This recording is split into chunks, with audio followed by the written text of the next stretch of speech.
What's good, y'all? This is week 2 of going sub 52. So over here we have some of my 150s. 150s. Yeah. So this was like in the end of week 1, and over here we can see me on the bend. It was raining, and I had to run in pants, so the times were not even good. I learned that I'm not actually putting any effort or striking the ground. So over here we skipped top speed day for week 2 because I had exam. So here was acceleration day, so we did some 60s with my friend. I did with Isaiah. The times were pretty good, I can't lie, but we don't know for sure if they're accurate or not, but they were looking like yesterday's or last week's 60s. Over here was the Saturday, was the really the fruits or the speed endurance of our workouts. Here we did like an 800. So I'm gonna tell you about how I'm gonna change the plans. So I'm no longer gonna be sticking to what I was gonna do because there's like too much speed endurance within the off season. I feel as though that's not good for speed, and really during the off season I just want to get really fast.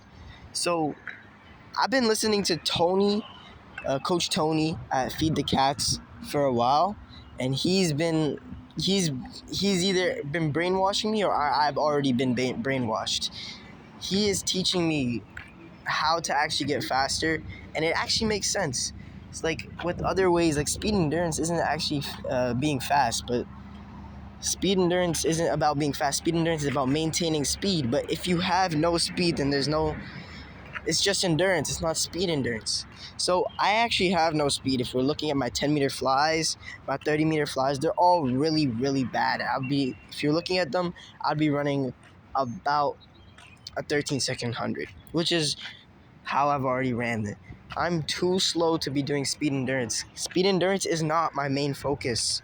Although I'm trying to get faster for the 400, the 400 is built off 100-meter and 200-meter sprinters. So my main focus is basically during the off season is going to be a speed day on Monday, an X Factor day, which is basically like plyometrics, like being bouncy, like how he says it, being bouncy, and just really, really like tough and on the hardware of the body. And then the Wednesday will be top speed day again, and X Factor day again on Thursday. And then we rest. I'm gonna focus on eating good and healthy foods, and lowering my body fat percentage because my body fat percentage is really high. The higher vertical, the faster you are, etc. So that's really the plan for the next upcoming week. I'm still gonna finish off week 3, and then I'm gonna start week 1 all over again on increasing my top speed, because my top speed is like 23 miles per hour. Obviously I might not ever reach that. Then I can maintain 20 miles per hour in the 400 for a longer time.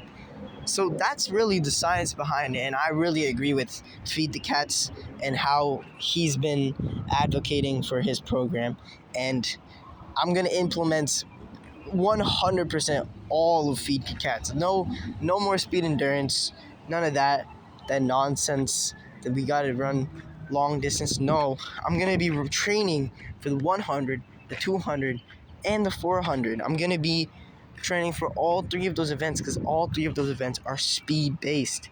We don't want to do any more conditioning. We don't want to do any more of that. That's a waste of time. It's making me slower because I'm training at slower pace.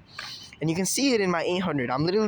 My form sucks. I'm just jogging right through it because I'm just so used to jogging. I can't use my sprints. I can't use my sprint abilities in my 800.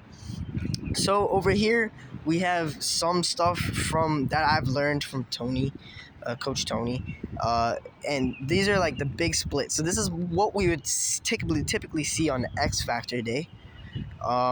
X Factor days are always different.